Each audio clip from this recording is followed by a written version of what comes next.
de sus propios hijos contra la integridad física, los maltratan, los humillan, los llevan hasta la muerte, los venden, hacen cantidad de cosas que solo una persona que ha perdido la conciencia o la lucidez mental puede llegar a ser. Sabemos que la luz viene de Dios, la luz viene de Cristo, el discernimiento, la sabiduría, la templanza, todas las virtudes y dones que necesitamos para ser buenos padres y buenas madres y buenos prójimos, las tenemos que buscar precisamente en Jesús, en su evangelio, en sus enseñanzas.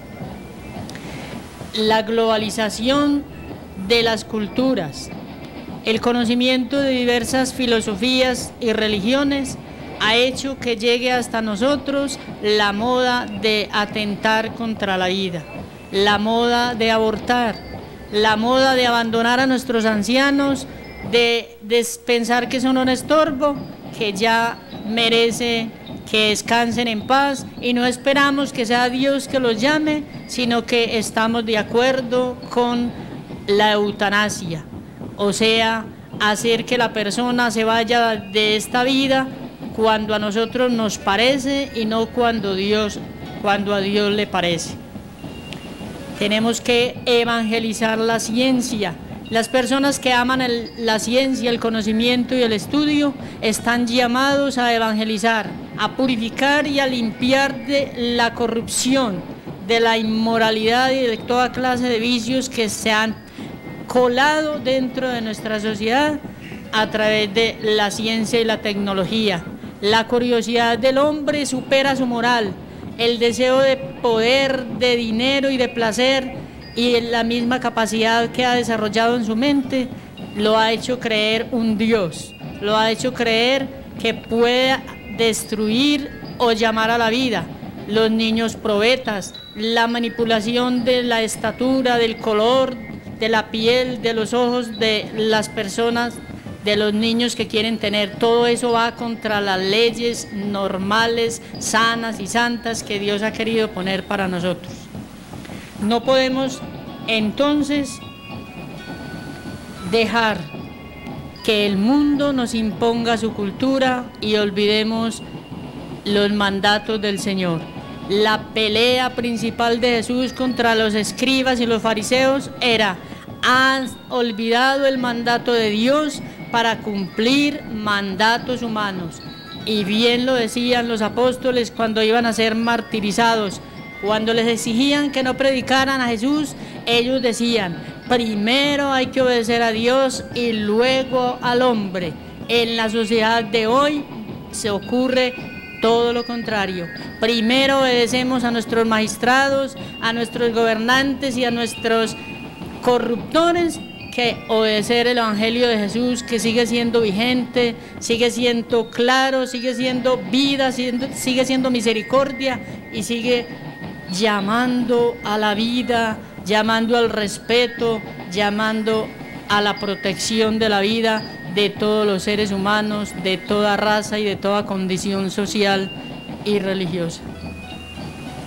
Es por eso que hoy este diálogo entre la fe, la razón y la ciencia nos inunda y nos invade a cada rato, pero nosotros como cristianos debemos estar dispuestos a luchar por eso, por la vida, a luchar también para que los que luchan por el aborto, que a diario vemos que sacan discusiones nuevas para aprobar o desaprobar una ley sobre el aborto, sobre la eutanasia, pero normalmente cuando sacan esto, estos magistrados no están iluminados a través del evangelio y del magisterio de la iglesia. Entonces hoy nos pide Dios también que nos dejemos iluminar por el evangelio, que cada vez que vayamos a tomar una decisión en contra de la vida, primero nos iluminemos a través del evangelio, que nos iluminemos a través del magisterio de la iglesia, que no tomemos estas prácticas así porque nosotros queremos solamente o porque otros nos las imponen, no, hagámoslo desde nuestra fe, con conciencia pura, que nos quede una conciencia tranquila de que estamos haciendo lo que Dios quiere por salvar la vida. Asistimos hoy a retos nuevos que nos piden ser voz de los que no tienen voz, del niño que está creciendo en el seno materno, de las personas que se encuentran en el ocaso de sus vidas, de ese niño que algunas madres los quieren abortar. Ellos nos piden hoy que hablemos por ellos, que no callemos, sino que reclamemos ese derecho que tienen a la vida. ¿Qué tal si nuestros padres hubieran decidido abortarnos a nosotros? ¿Qué hubiese sido de nosotros? Hagámonos esa pregunta y miremos si será bien que no defendamos la vida, sino que también estemos de acuerdo con estas prácticas abominables en contra de la vida. ¿Qué tal cuando uno está enfermo entonces le apliquen la eutanasia? ¿Será que eso está bien hecho? Sabiendo que usted puede decidir, pero que de pronto lo único que no tiene es voz para poder gritar y pedir, no quiero que me la apliquen. Y eso lo hacemos porque nos hemos alejado de la palabra de Dios. Nos vamos alejando por caminos de facilismos que nos brinda la vida. Entonces muchas veces decimos, es que este enfermo ya es un encarte, apliquémosle la eutanasia. O este niño que va a nacer es un encarte, mejor acerquémonos y practiquemos un aborto para que mi hija quede libre.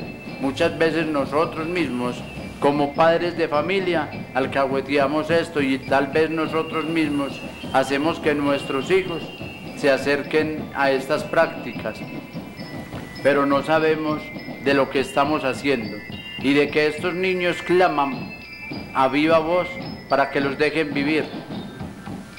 La liberación y la banalización de las prácticas abortivas son crímenes abominables, son crímenes que no le gustan a Dios, al igual que la eutanasia. La manipulación también de los embriones, los ensayos que los médicos hacen contrarios a la ética, también están en contra de la voluntad de Dios, y tantas otras maneras de atentar contra la dignidad y contra la vida del ser humano. Si queremos sostener un fundamento sólido e inviolable para los derechos humanos, es indispensable entonces reconocer que la vida humana debe ser defendida siempre, desde el momento mismo de la fecundación. De otra manera, las circunstancias y las convicciones de los poderosos siempre encontrarán excusas para maltratar a las personas. Y esto lo encuentran porque nosotros, cada vez que nos alejamos de la palabra de Dios, nos alejamos de Dios y vamos pasando una vida más placentera, con más libertinaje, creemos que siempre tenemos derecho de hacer las cosas y de decidir por nosotros mismos y por los demás. Por eso nos tomamos atributos que no nos pertenecen al decidir acabar con la vida de un indefenso que está en el vientre materno, de una criatura que se está comenzando a formar, de una criatura que Dios entregó su vida para que él naciera, pero que nosotros decidimos acabar con ella por dejarnos llevar por los facilismos y por las apariencias del mundo.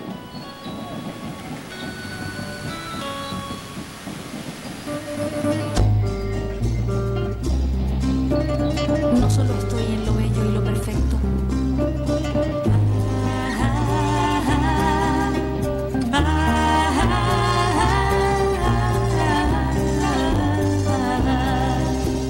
Sufro de hambre y de frío, no tengo a dónde ir.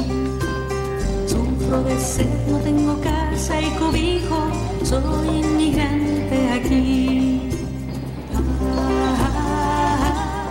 Los anhelos de vida, de paz, de fraternidad y de felicidad son innatos en el ser humano y en todas las sociedades de todos los tiempos. El hombre siempre desea llegar y alcanzar todos estos frutos dentro de la sociedad, dentro de su familia, dentro de su vecindad, pero muchas veces olvidados de los caminos adecuados para lograr esto. Es decir, el hombre que no tiene la luz del Espíritu Santo, el discernimiento del Espíritu Santo, puede pretender la paz sin contar con Dios, puede pretender la felicidad sin contar con Dios, puede pretender una vida social en fraternidad sin Dios. Esto es imposible. Las virtudes, todo lo bueno que pueda hacer el hombre y sentir el hombre, viene de Dios. Pero tenemos que tener en cuenta que el enemigo de la paz, el enemigo de la vida, el enemigo de la fraternidad y la felicidad, actúa en todo momento y está pendiente de cuántas cosas puede realizar para que el hombre no alcance la victoria sobre el mal. No podemos creer que la paz la hacen los hombres con un negocio, con un contrato, con una firma. Eso es mentira y es imposible. Dios es el que hace primero que el corazón esté en paz, que el corazón ame, que el corazón de cada ser humano desee vivir bien. Mientras exista el odio, la avaricia, la envidia, el deseo del poder, el placer y el tener, no podremos lograr nada de esas pretensiones y de esos anhelos grandes que hay en el corazón de la mayoría de los seres humanos. Muchos de ellos con buenas intenciones, muchos de ellos sí tratando de vivir el Evangelio, pero muchos de ellos luchando en contra de estos bienes porque solo los mueve la avaricia y el deseo de manejar el mundo.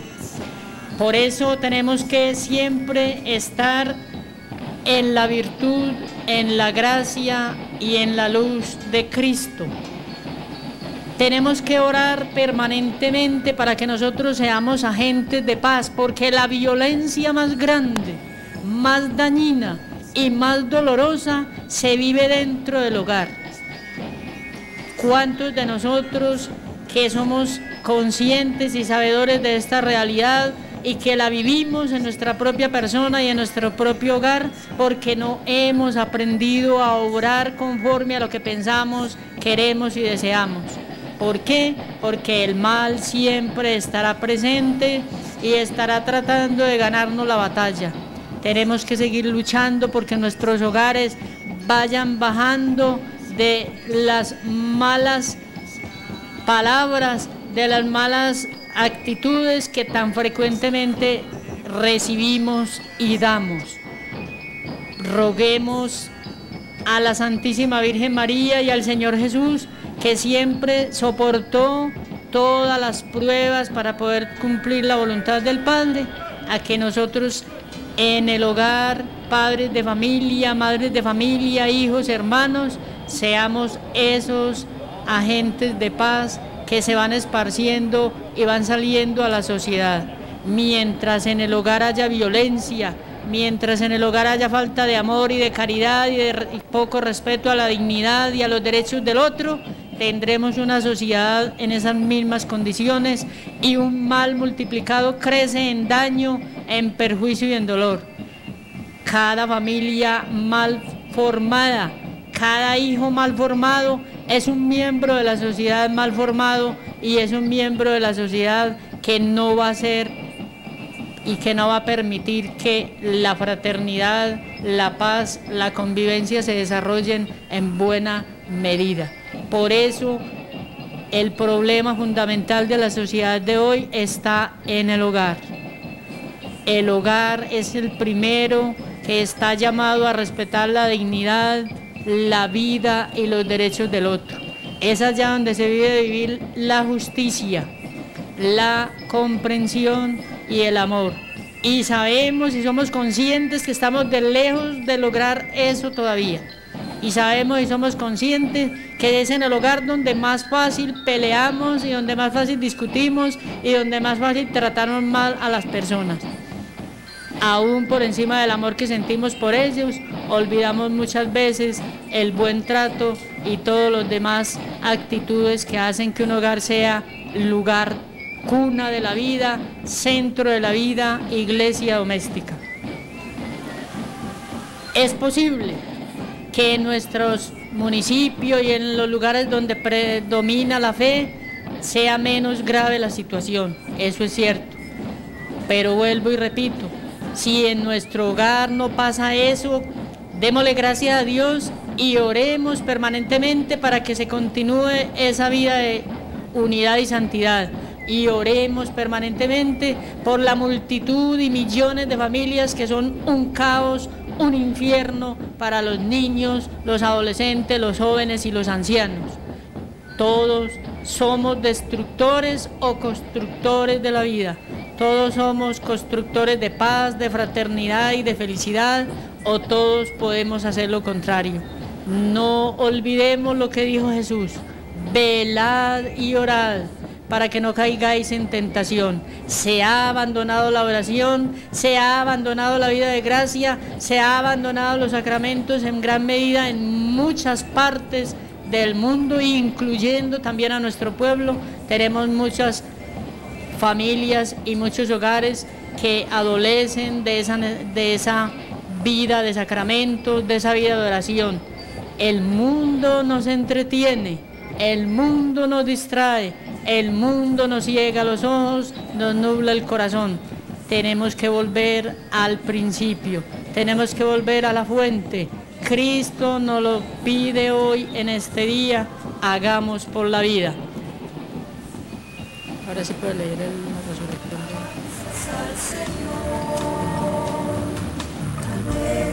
Alabanzas al Señor.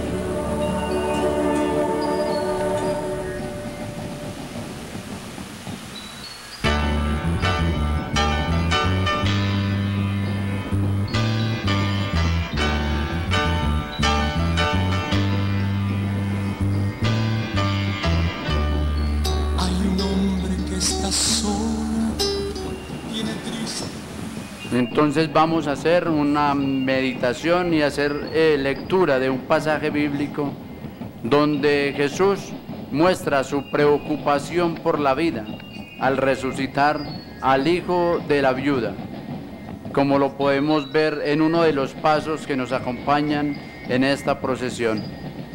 Después de esto, Jesús se dirigió a un pueblo llamado Naín.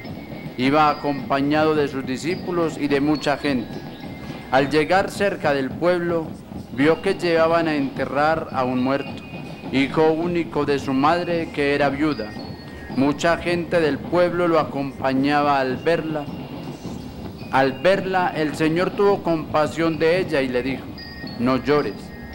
Enseguida se acercó y tocó la camilla, y los que la llevaban se detuvieron, y Jesús le dijo al muerto: joven, a ti te digo, levántate. Entonces el que había estado muerto se sentó y comenzó a hablar, y Jesús se lo entregó a la madre. Al ver esto, todos tuvieron miedo y comenzaron a alabar a Dios diciendo: un gran profeta ha aparecido entre nosotros. También decían: Dios ha venido a ayudar a su pueblo, y por toda Judea y sus alrededores se supo lo que había hecho Jesús. Palabra de Dios. Miremos que en esta cita bíblica Jesús muestra su preocupación por la vida, y es de esta manera como le devuelve la vida al hijo de la viuda. Así también nos invita a nosotros para que volvamos a la vida.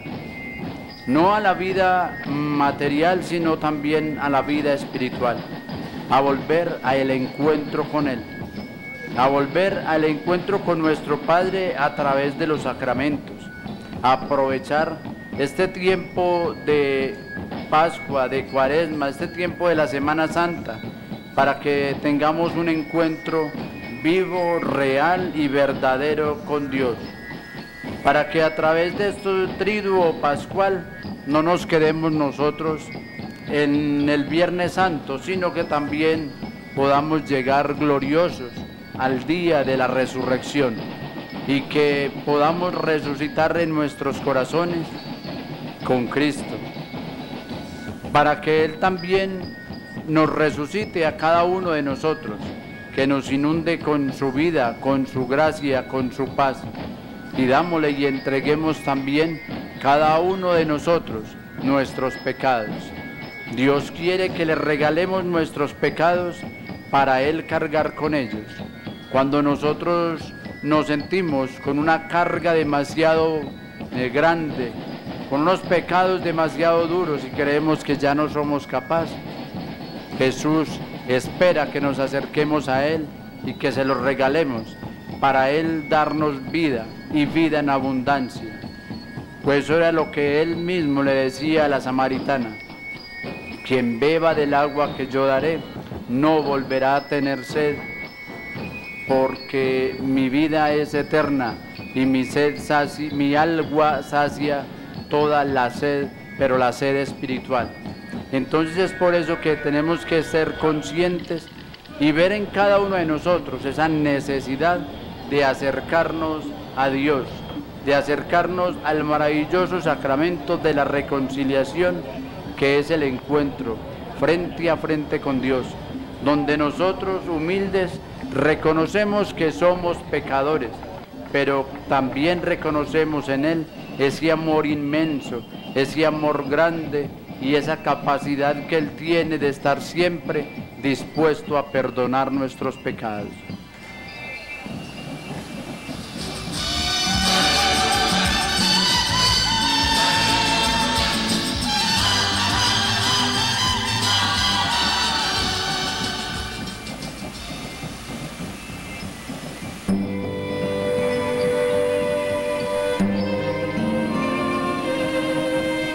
Tengo sed. Dame de esa agua.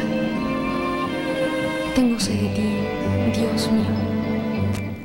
No se conforma con devolver la vida de los cuerpos, con devolver la salud a los cuerpos, porque toda su vida está impregnada de milagros, de resurrección, de sanaciones, de todos los sentidos del ser humano, para que pueda ser feliz aquí en la tierra. Jesús sabe que el hombre debe tener grandes posibilidades de sentirse bien, de sentirse feliz, y es un promotor, por eso, de la justicia social, del bienestar físico, mental, de todas las criaturas, especialmente del hombre y la mujer.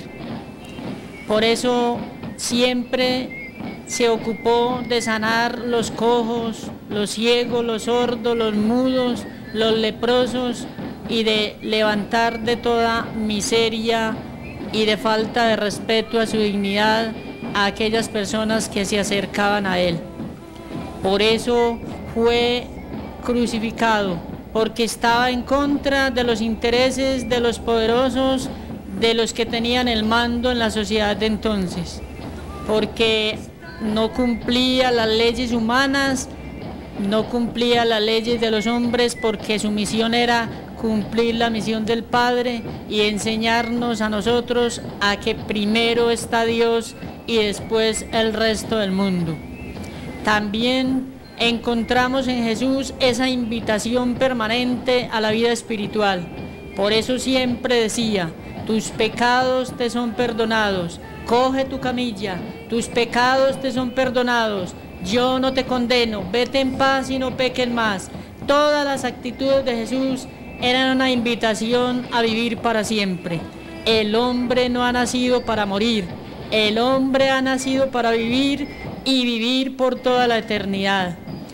En el pasaje de Nicodemo encontramos esta clarísima advertencia y deseo de Jesús de que el hombre no solamente viva en su parte biológica, psicológica y física, sino que viva en su parte espiritual. La historia de Nicodemo es una clara enseñanza de lo que Dios quiere para todos nosotros. Había un fariseo llamado Nicodemo, que era un hombre importante entre los judíos.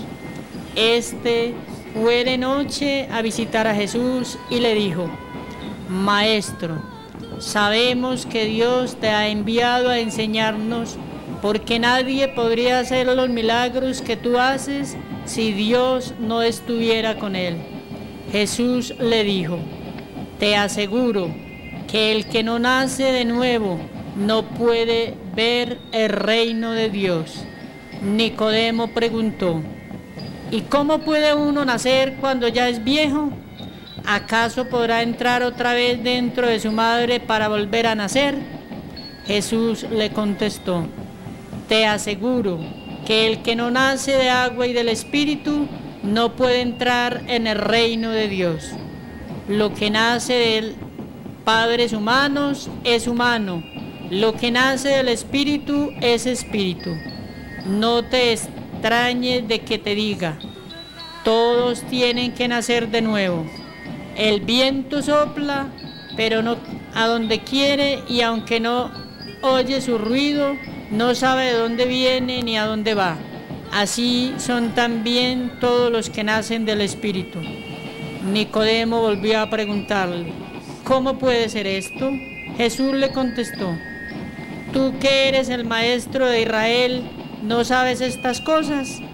Te aseguro que nosotros hablamos de lo que sabemos y somos testigos de lo que hemos visto. Pero no ustedes, no creen lo que les decimos. Si no me creen cuando les hablo de las cosas de este mundo, ¿cómo me van a creer si les hablo de las cosas del cielo? Nadie ha subido al cielo sino el que bajó del cielo, es decir, el Hijo del Hombre. En esta lectura el Señor asegura que para entrar al reino de Dios y para tener vida espiritual y vida eterna, tenemos que vivir en el Espíritu de Dios. Tenemos que vivir en gracia. El que vive en pecado grave no vive, simplemente está en el mundo, pero no ha experimentado la verdadera vida. Esperamos entonces que estos días santos nos den la oportunidad y nos demos la oportunidad nosotros mismos de interiorizar la palabra de Dios, de interiorizar el deseo que Dios tiene sobre nosotros, y aprovechemos las gracias, el tiempo del perdón, el tiempo de la misericordia, el tiempo de la abundancia del bien de Dios en nosotros. Todos hemos sido bautizados y todos tenemos entonces el Espíritu de Dios, y es lo que nos asegura la vida eterna, siempre y cuando vivamos conforme a la luz que ese Espíritu nos da. Siempre que dejemos crecer en nosotros la vida de gracia, el Evangelio sea nuestra norma de vida y no las realidades que hoy nos invaden. Esperamos que con la ayuda de Dios y con la oración de estos días volvamos a levantarnos de esa tumba como se levantó el hijo de la viuda. Este muchacho es signo de todos los que por alguna u otra razón estemos muertos en vida por el pecado, por la ausencia de Dios, por la ausencia de la luz, por la ausencia de la verdadera vida que es el mismo Cristo. Quien no come mi carne ni bebe mi sangre no tiene vida en sí. Es una palabra clara y completa que ningún hombre podrá negar, ni ningún hombre podrá decir que no es válida, porque la ley de Dios permanece sobre todas las leyes humanas.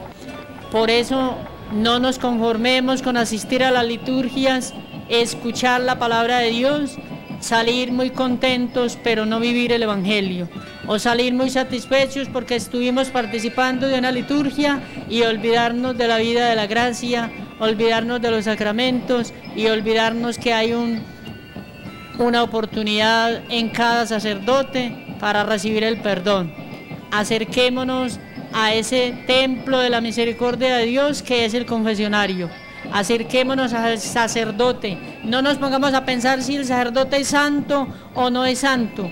Pensemos en que a través de él la gracia de Dios llega limpia, grande y abundante, y no nos pongamos a juzgar a quien sirve de medio para llegar a nosotros Dios mismo. Entonces, la invitación para todos y para nosotros mismos que hablamos es que aprendamos a vivir la vida en Dios. La verdadera vida es en Dios. La vida presente termina, la vida eterna hay que buscarla, hay que tratar de conseguirla por todos los medios, inclusive con más ahínco, con más fuerza, con más ganas que la misma vida presente. Busquemos entonces las fuentes de la vida que están en nuestra Santa Madre Iglesia y a través de los ministros de Cristo, que ha querido quedarse con nosotros para siempre. También nos llama el episcopado y el mismo Papa a proteger la naturaleza. Cada que dañamos la naturaleza, cada que hacemos cosas que van en contra del agua, del medio ambiente, que están pudriendo los lugares, estamos en contra de la vida, porque ahí hay inundación, hay derrumbes, hay animales que transmiten enfermedades graves. Todo lo que hacemos en contra de la naturaleza o todo lo que dejamos de hacer por la naturaleza, lo estamos dejando de hacer por nuestra vida, por nuestra salud, por nuestra integridad y la de los demás. Protejamos la creación, protejamos el mundo que ha sido bendecido por la muerte de Cristo y que ha sido lavado con su sangre. El demonio ya no es el príncipe del mundo, el demonio está bajo los pies de Cristo y por eso tenemos que triunfar por la gracia de Cristo. No nos debemos llenar de debilidad diciendo es que somos humanos, es que caigo y es que peco y es que ya no tengo salvación porque es que no soy capaz. Todos somos capaces por la gracia de Cristo. San Pablo lo dice, en mi debilidad, en mi pecado reconozco el poder de Cristo y la fuerza de Cristo, porque no soy yo, es Cristo quien vive en mí. Cuando todos nosotros podamos proclamar con esas mismas palabras de Pablo, podremos decir que hemos llegado a la posibilidad de recibir la corona de gloria que está prometida. No destruyamos la vida ni de las plantas ni de los animales. Todo lo que es cruel, todo lo que es abuso está en contra del amor de Dios, y todo lo que está en contra del amor está en contra de la gracia y está en contra de la vida. No podemos ser cristianos destructores del mundo. Esta casa nos la ha dado Dios para que la cuidemos, la protejamos, la llenemos de gloria, la llenemos de bendición, amando y viviendo como Jesús nos ha enseñado. ¿Qué más va a decir?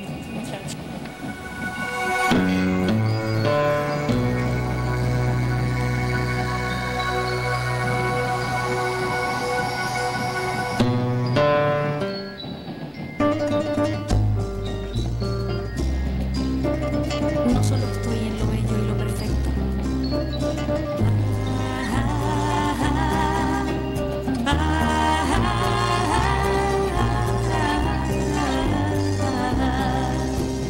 Sufro de hambre y de frío, no tengo a dónde ir. Sufro de sed, no tengo casa y cobijo, soy inmigrante aquí.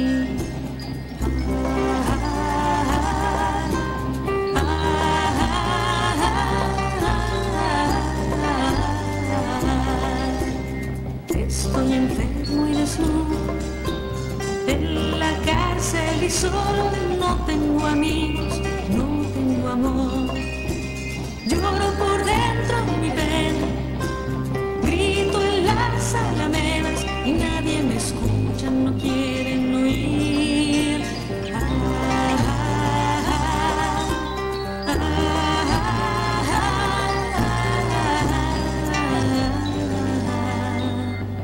En el que tiene hambre, en el que tiene sed, en el que sufre, reconóceme, en en el que está triste y tiene soledad.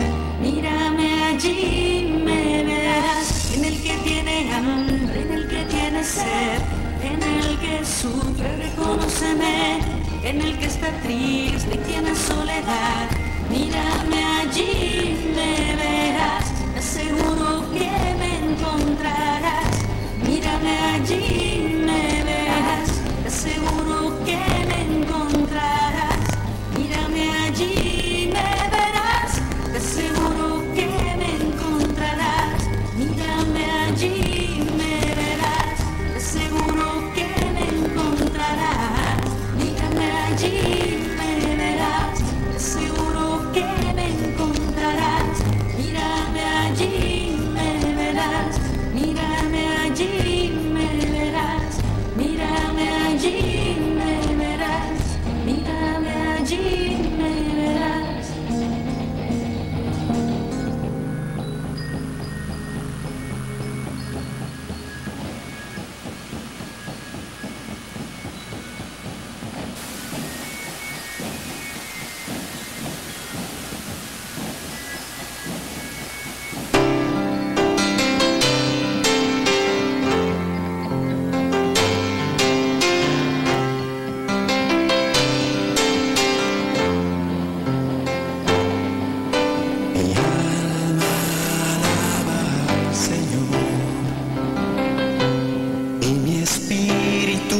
Se alegra en su presencia, porque Él, que es grande, maravillas ha hecho en mí, es santo su nombre.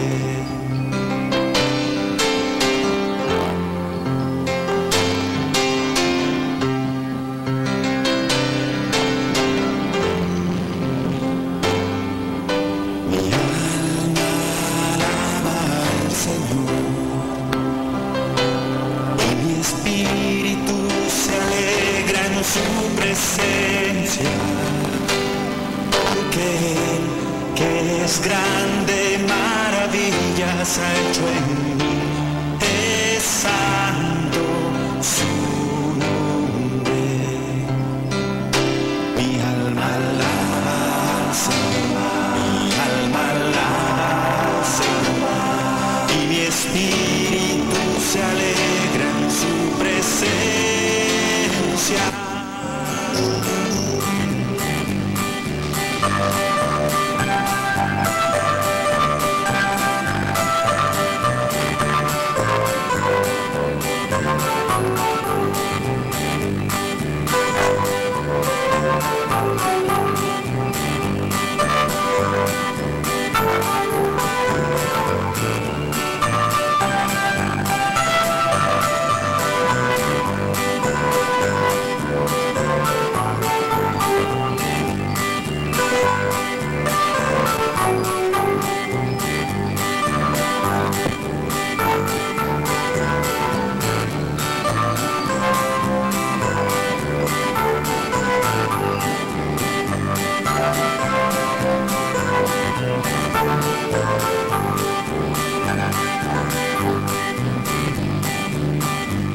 Solo tú, Señor, puedes ver que mi fe puede hallar tu luz, aunque a veces te busque y no estés. Yo sé bien que me alumbras tú, con la vida voy en tu fe, como en un